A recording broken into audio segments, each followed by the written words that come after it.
জয় মা কামাখ্যা বন্ধুসকল, আজিৰ এই ভিডিঅ'টোত মই আপোনালোকক আমাৰ প্ৰাচীন হিন্দু সনাতনী ধৰ্মৰ অতিকৈ প্ৰসিদ্ধ আৰু মহামূল্যৱান গ্ৰন্থ কেইখন, যিটো হিন্দু ধৰ্মৰ ধৰোহৰ বুলি ক'লেও ভুল নহয়।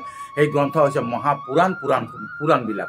এই পুৰাণবিলাকৰ নাম পুৰাণ কেনেকৈ হ'ল এইটোৰ বিষয়ে ক'ব ওলাইছোঁ। কেনেকৈ এই গ্ৰন্থকেইখনৰ নাম পুৰাণ হ'ল। ঠিক আছে, এই গ্ৰন্থকেইখন পুৰাণকেইখনক লৈ পূৰা আমাৰ হিন্দু ধৰ্মাৱলম্বী লোকসকল অতীজৰ পৰা এতিয়ালৈ চলি আহিছে।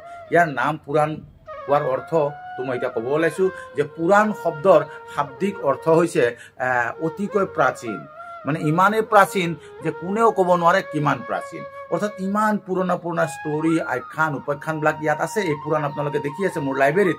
এই পুৰাণবিলাকত থকা আখ্যান, উপাখ্যান, ষ্টৰীবিলাক ইমান পুৰণা, কিন্তু এই ষ্টৰীবিলাকৰ জৰিয়তে আমাৰ হিন্দু সনাতনী ধৰ্মাৱলম্বী লোকসকলে অতীজৰ পৰা এতিয়ালৈ চলিছে। ইয়াত থকা ৰীতি নীতি, পৰম্পৰা, ধৰ্মীয় সংস্কাৰ, জ্ঞান, বিজ্ঞান, জীৱন ধৰণ প্ৰণালী গোটেইখিনি ইয়াত আছে।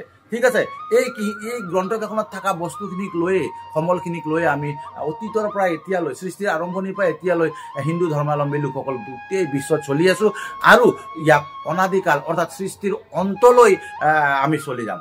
ঠিক আছে, এই গ্ৰন্থকেইখনত ইমান পুৰণা ষ্টৰী আছে না, ইমান পুৰণা কাহিনী, আখ্যান আছে, যিবিলাকৰ আখ্যানবিলাক, সেই ষ্টৰীবিলাকে একোটা জ্ঞানৰ ভাণ্ডাৰ, আৰু সেইখিনি জ্ঞানক লৈ আমি চলি আছোঁ। ইমান পুৰণা ষ্টৰী, ইমান পুৰণা কাহিনী, সেইকাৰণে আমাৰ পূৰ্বজসকলে এই গ্ৰন্থখনবিলাকৰ নাম পুৰাণ ৰাখিলে। এতিয়া বন্ধুসকল গম পালেনে আমাৰ এই পুৰাণকেইখনৰ নাম পুৰাণ কিয় ৰখা হ'ল? ঠিক আছে, বহু লোকে হয়তো এই কথাটো জানিব পাৰে, কিন্তু যিসকলে নাজানে আজিৰ এই ভিডিঅ'টোৰ পৰা জানিব পাৰিব।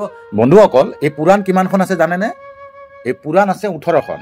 ঠিক আছে, 18খন পুৰাণৰ লগত 18খন মহাপুৰাণো আছে বুলি কয়, আৰু উপপুৰাণো কেইখনমান আছে। বাৰু যিয়েই নহওক, কিন্তু আমাৰ শাস্ত্ৰমতে সকলোৰে পৰিচিত হৈছে 18খন পুৰাণ।